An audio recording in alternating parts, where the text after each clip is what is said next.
Hi, today I want to show you how to use clipping mask in order to make a nice little promo piece.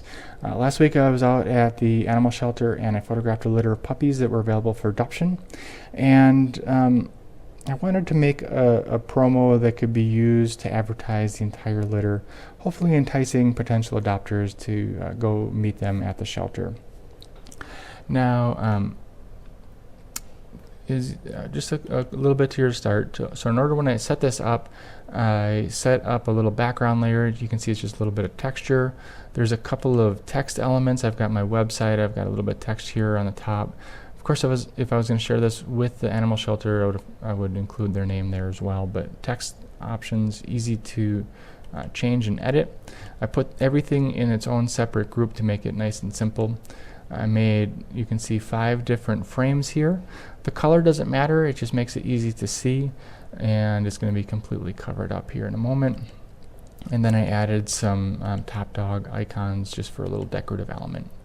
Now, clipping mask, the way that these work is it takes whatever you're doing. So in this example, we're going to take a photograph and basically make it fit into a frame. But it can also be used for adjustment. So I can make a curves contrast adjustment, and I can have it targeted to the very specific area.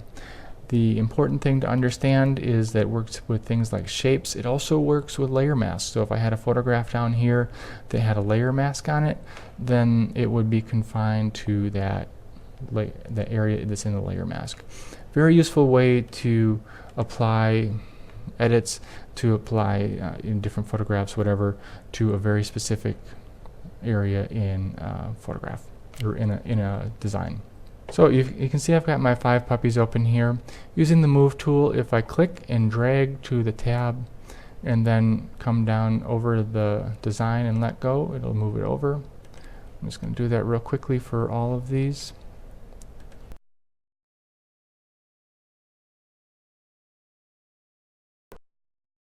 And of course, these are all much too large for the frames that I did. So what I'm going to do here, first of all, I'm going to make sure that they are all stacked up right over this cutouts layer. That's where my frames are.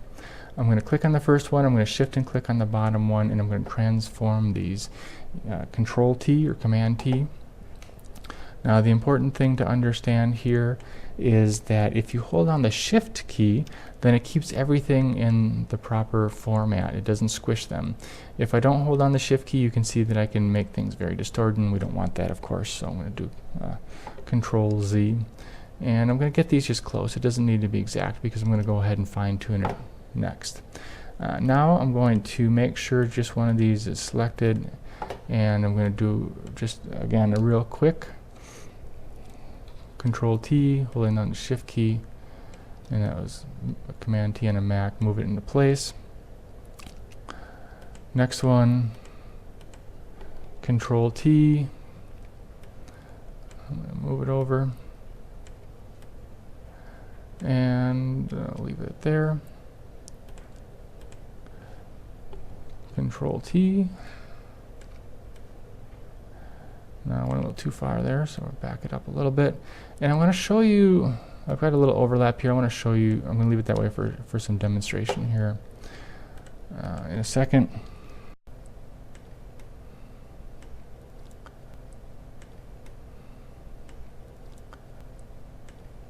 My finger came off the Shift key, and then you can see what happened there.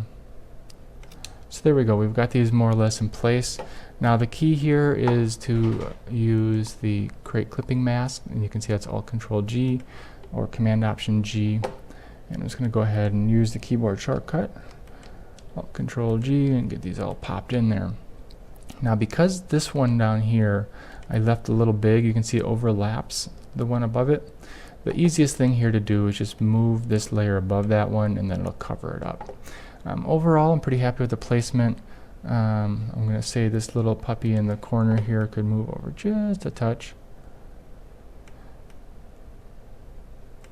And this one up here, I think is still going to come down just a little bit because I'm clipping the ears. And I think that's pretty good. Now the nice thing about keeping that blue color is because it is to make it very obvious so that if I'm not quite filling the frame, I can move it. And so we're good there. Now, now we've got the clipping mask. We have this nicely framed. One last thing I wanted to show you. So now I could have these go directly above all of these little frames, and that would work just exactly the same. But because I put these in a group, basically a folder, I can apply styles to the entire group with just one edit. So here I'm going to double click outside the name. The layer style property box comes up. I'm going to give it a little drop shadow. And I'm actually wild about having it right underneath. I want to change this a little bit, so I'm going to change the angle, so maybe like 130-ish. You like that better? I'm also going to give it a little stroke around the outside, and the stroke here is set to the last color I use, which happens to be brown, and that's very convenient. If you don't like that, click on the color. The color picker will pop up, and then you can click anywhere in the image and you can actually pull colors from the photographs themselves.